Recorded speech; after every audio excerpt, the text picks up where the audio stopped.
There is nothing quite as lonely as a water park in the winter. In the summer, it's full of screaming kids and splashing water.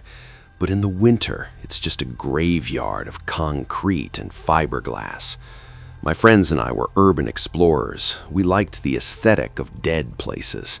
In 2011, we broke into a closed park in Ohio. We thought it would be funny to ride the slides in the snow. We were wrong. We learned that night that a slide is just a long plastic throat, and sometimes it swallows you. There were 3 of us, me, my best friend Mike, and the youngest of our group, Toby. We hopped the fence around 10 p.m. The park was eerie. The wave pool was a pit of dry, cracked concrete filled with dead leaves. We made our way to the main attraction tower, the Kraken. It was a cluster of 4 slides starting from a platform 60 feet in the air. 3 of them were open-air chutes, but the fourth one was the Black Vortex. It was a fully enclosed black fiberglass tube. It twisted and turned in a knot before spitting you out into the splashdown pool at the bottom. "We have to do the vortex," Mike said, his breath puffing in the cold air. "It's dry," I argued. "We won't slide, we'll just burn our butts." "Way ahead of you," Mike grinned. He pulled 3 plastic snow saucers, the cheap sleds you buy at the hardware store, out of his backpack. "Plastic on fiberglass. We'll fly." We climbed the tower. The view from the top was dizzying, 60 feet up. The opening of the Black Vortex looked like a mouth. It was pitch black inside. You couldn't see the bottom. You couldn't see anything past the first curve. "I'll go first," Mike said. "I'll clear the path." He sat on his sled. He pushed off into the dark. I leaned over the railing, listening. The tube amplified the sound. I heard him sliding. Thump, swoosh.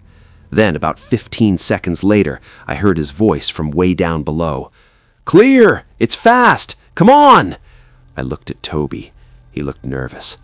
"You go," Toby said. "I'll go last." "See you at the bottom," I said. I sat on my sled. I pushed off into the dark. It was terrifying. Without water, the sound was deafening. The sled scraped against the dry fiberglass. It was pitch black. I was disoriented instantly. I banked high on the turns, feeling the G-force. I hit a rough patch, a seam in the slide sections, and it jarred my teeth. Thump. Then I saw the circle of moonlight at the end. I shot out of the tube and skidded across the dry concrete of the splashdown pool. Mike was there, laughing.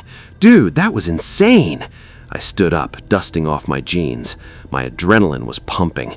"That was rough," I laughed. "My back is going to kill me."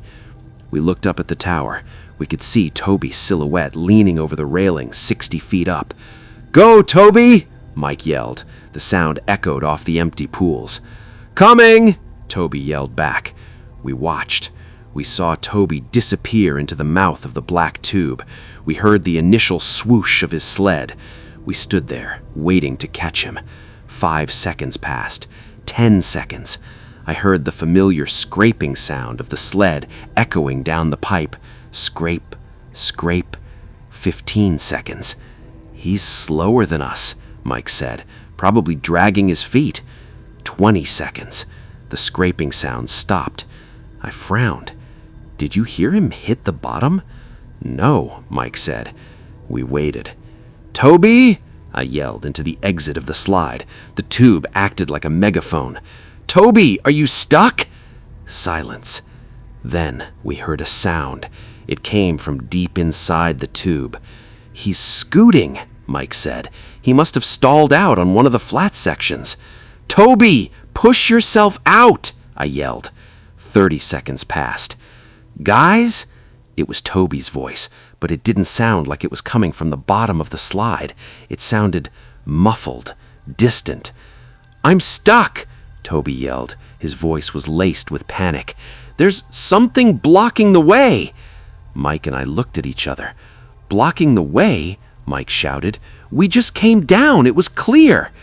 "It's not clear now!" Toby screamed. There's a wall! It's soft!" "A soft wall?" "Turn around!" Mike yelled. "Crawl back up!" "I can't!" Toby cried. "It's too steep! I'm slipping!" Then the sound changed. Toby stopped yelling at us. He started yelling at something else. "Hey, let go! Get off!" "Toby!" I screamed. "Help me!" Toby shrieked. It was a blood-curdling sound. "It's grabbing my legs! It's warm! Help!" And then his voice was cut off. Not faded out, cut off, like someone put a hand over his mouth. Mike and I didn't wait. We couldn't climb up the slide. It was polished fiberglass. We ran for the stairs. We sprinted up the 60-foot tower. My lungs were burning. We reached the top platform. The entrance to the Black Vortex was open. "Toby!" Mike screamed down the hole. I pulled out my heavy flashlight and shined it down the black throat of the slide. The beam cut through the darkness. It illuminated the first curve. Empty. "He has to be in the middle," I said. We ran back down the stairs, trying to follow the path of the slide from the outside. The tube was suspended in the air by steel supports. We got to the middle section, about 30 feet off the ground. We stood underneath it. "Toby, knock on the tube!" I yelled. We listened. Nothing. Then I saw it.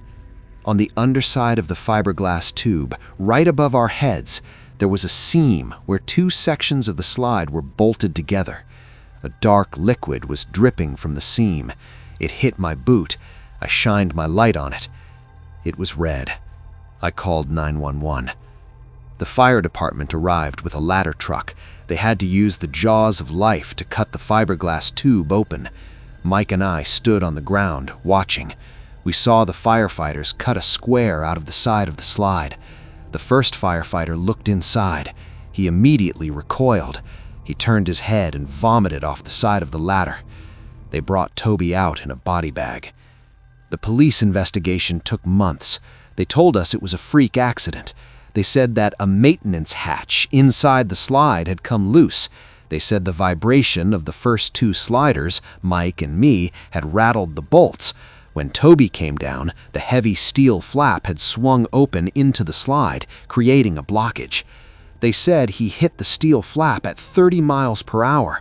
That's what killed him. The soft wall he felt was the insulation on the back of the hatch. But Mike and I know that's a lie. We know it's a lie because of the autopsy report. My uncle is a paralegal. He got us a copy. Toby didn't die from blunt force trauma. He didn't die from hitting a wall. His neck was broken, but not from impact. It was torsion, twisted, and there were bruising marks on his ankles, finger-shaped bruises, and the steel hatch the police talked about. We went back to the park a year later during the demolition. We looked at the pieces of the slide on the ground. There were no maintenance hatches in the Black Vortex. It was a continuous tube. There was no door. There was no flap. But there was a nest. High up in the support beams, tucked between the tube and the steel tower, we found a nest made of old clothes, trash, and plastic snow saucers. Someone had been living up in the tower.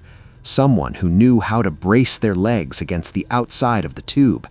And maybe someone who figured out how to separate the seams of the slide just enough to reach an arm inside.